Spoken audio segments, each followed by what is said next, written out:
بسم اللہ الرحمن الرحیم۔ السلام علیکم ڈیئر ریڈرز، کیسے ہیں آپ سب؟ امید کرتی ہوں سب خیریت سے ہوں گے۔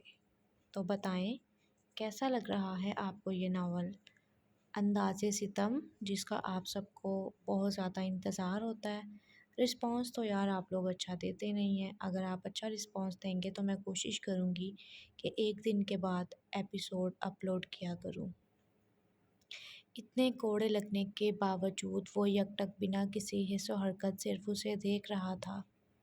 کمر پر لگنے والے کوڑے سے کمر جیسے کسی نے ادھیڑ دی تھی، لیکن مقابل نہ منہ سے اف تک نہیں کی تھی۔ اس کی حالت دیکھ کر اینا نے چہرے پر ہاتھ رکھ ان اذیت بھری سسکیوں کا گلا گھونٹا تھا۔ بے شک وہ اس کا گنہگار تھا۔ اس نے اس سے بڑھ کر ظلم اس پر ڈھائے تھے، لیکن وہ نازک اندام لڑکی تو کسی زخمی چڑیا کو دیکھ کر رونے والوں میں سے تھی۔ پھر اس کی حالت دیکھ کر اسے برداشت نہیں ہو پا رہا تھا۔ ابھی وقت ہے وجدان، مانگ لے معافی۔ میں تجھے چھوڑ دوں گا ورنہ بے موت مارا جائے گا۔ نعمان سے اس کی حالت دیکھی نہیں جا رہی تھی۔ ہاں، اتنے جلدی نہیں مرتا میں۔ میرے جیسے ظالم سفاک لوگوں کی بڑی لمبی عمریں ہوتی ہیں، اس لیے میں چاہتا ہوں آج تم اپنی خواہش پوری کر لو، کیونکہ ایسا میں چاہتا ہوں۔ اگر ایسا نہ چاہتا تو اس وقت تو زندہ سلامت نہ ہوتا۔ اس کے آنکھ مار کیے گئے طنز نعمان نے طیش کے عالم میں لوڈ گن اس کی طرف کی۔ وہ شوٹ کرتا کہ پیچھے سے لگنے والی دونوں گولیاں سیدھا کمر میں پیوست ہوئی تھیں۔ مقابل کو سنبھلنے کا موقع نہیں دیا تھا، وہ پورے قد سمیت گرا تھا۔ سردار ٹھیک ہے؟ آپ حماد بھاگ کر اس تک پہنچا تھا۔ وجدان نے آنکھوں کی جنبش سے ہولے سے اشارہ کیا اور اس کے ہاتھوں سے جیکٹ لیتا اپنے آپ کو اوپر اس طرح پہن چکا تھا۔ ہر طرف گارڈز نے مکمل طور پر انہیں گھیرے میں لیا تھا۔ تم ٹھیک ہو؟ وجدان نے پاس کھڑی اینا کو اپنے حصار میں لیتے ہوئے کہا، جس کی رنگت گولیوں اور خون سے خطرناک حد تک سفید ہو چکی تھی۔ حماد نے حیرانگی سے اپنے سردار کو دیکھا، جس کی خود کی حالت ابتر تھی، لیکن وہ کھڑا اپنی بیوی کو تسلیاں دے رہا تھا۔ سر آپ پٹی کروا لیں، خون زیادہ نکل رہا ہے، ڈاکٹر نے ڈر کے مارے تیسری بار پوچھا۔ ڈاکٹر میری بیوی کو ہوش کیوں نہیں آ رہا ہے؟ اس نے جیسے ان کی بات سنی نہیں تھی۔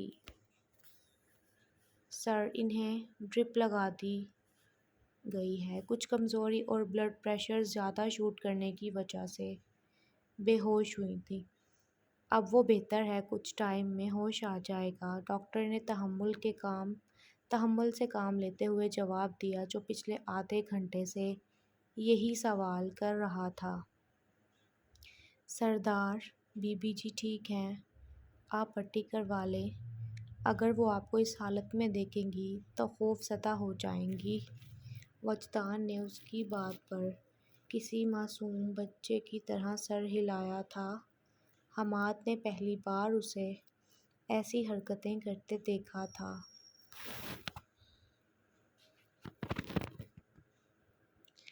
ڈاکٹر پٹی کرنے کے لیے روم میں داخل ہوئی تھی۔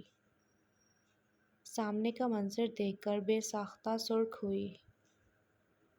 جہاں وجدان اینا کے بیڈ پر جگ بنائے اس کے بالکل پاس بیٹھے اس کے چہرے کے ایک ایک نقش کو اپنی انگلیوں کے پوروں سے محسوس کر رہا تھا۔ ڈاکٹر نے مصنوعی سا کھانسا، اس طرح کھانسنے پر وہ سرد آنکھوں سے گھورنے لگا جیسے اس کی موجودگی پسند نہیں آئی ہو۔ پٹی کرو جلدی سے اور جاؤ، اور ہمیں ڈسٹرب مت کرنا۔ سیدھا ہوتا اینا کے چہرے کو کمبل سے کور کر گیا۔ تمہیں وہاں کا کیسے پتہ چلا؟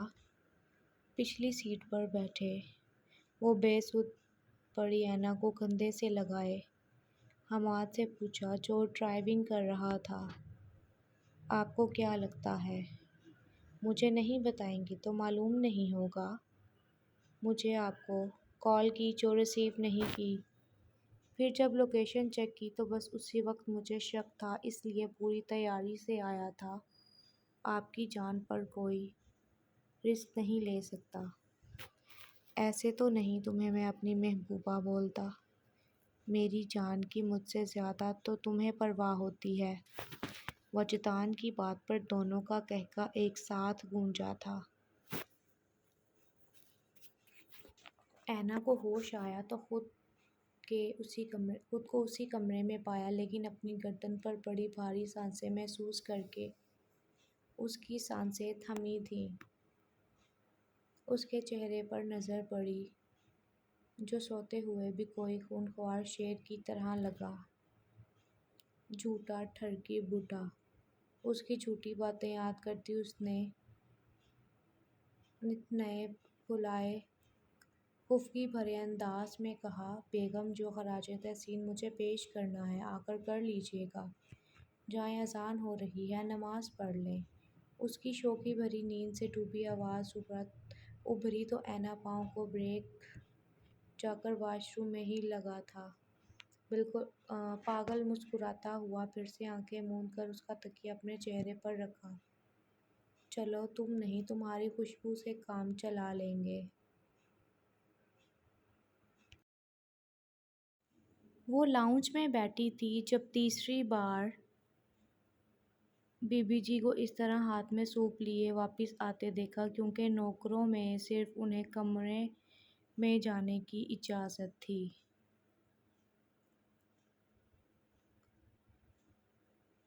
آپ رہنے دیں، جب اسے پینا نہیں تو آپ اپنی بوڑھی ہڈیوں کو کیوں تھکا رہی ہیں؟ اور ان کے ہاتھ سوپ ٹیبل پر رکھتی بولی، جانتی ہو وہ بس بیٹا تمہاری وجہ سے کر رہا ہے تاکہ تم لے کر جاؤ۔ انہوں نے نرمی سے ہاتھ تھامتے ہوئے کہا، رہنے دیں، جب بھوک لگے گی تو پی لیں گے۔ وہ تلخ لہجے میں گویا ہوئی، اچھا مت جاؤ، میں دوبارہ بنا لیتی ہوں۔ وہ گھٹنوں پر ہاتھ رکھتی بمشکل اٹھی، آپ بیٹھیں پلیز، میں بنا کے لے جاتی ہوں۔ وہ اس ضدی شخص کو جانتی تھی، جب تک جاتی وہ ایسے ہی حرکتیں کرتا رہتا۔ اس نے کچن میں جا کر سوپ بنایا۔ آپ بتا ہی دیں کیا مسئلہ ہے آپ کے ساتھ؟ بیجی کتنے مشکل سے سوپ بنا لائی اور آپ نواب زادے کے نخرے ختم نہیں ہو رہے۔ غصے سے گھورتی ہوئی وہ اسے کتنی پیاری لگ رہی تھی کہ وجدان کے لیے دل تھامنا مشکل ہو رہا تھا۔ میں صرف تمہارے ہاتھ کا سوپ پینا چاہتا ہوں، بس اگر اب بھی کسی اور نے بنایا ہے تو لے جاؤ۔ وہ بالکل کسی بچے کی طرح ری ایکٹ کر رہا تھا۔ اینا نے چمچ سوپ میں رکھتے اس کے چپڑ پکڑ کر رخ اپنی جانب کیا، خبردار جو اب کوئی اور بات کی، میں نے بنایا ہے، پی لیں چپ کر کے، ورنہ اس طرح زبردستی سارا آپ کے منہ میں انڈیل دینا ہے میں نے۔ مقابل تو ابھی تک اپنے چہرے پر انگلیوں کا لمس کسی خوشگوار پھول کے چھو جانے کی طرح کا احساس کروا رہا تھا۔ یہ سب کس قدر خوشگوار ہے، کاش وہ ساری زندگی ایسے ہی بیمار رہے، وہ اس کے پاس تو رہے گی۔ ہم نصیبوں کے دھنے وقت کی چالوں کے اسیر، تیرے قدموں میں گرے ٹوٹتے تارے جیسے، دیکھنے والے تیری چشمِ تماشائی کی خیر، ہم نہ ہوں گے تو بہت لوگ ہوں گے ہمارے جیسے۔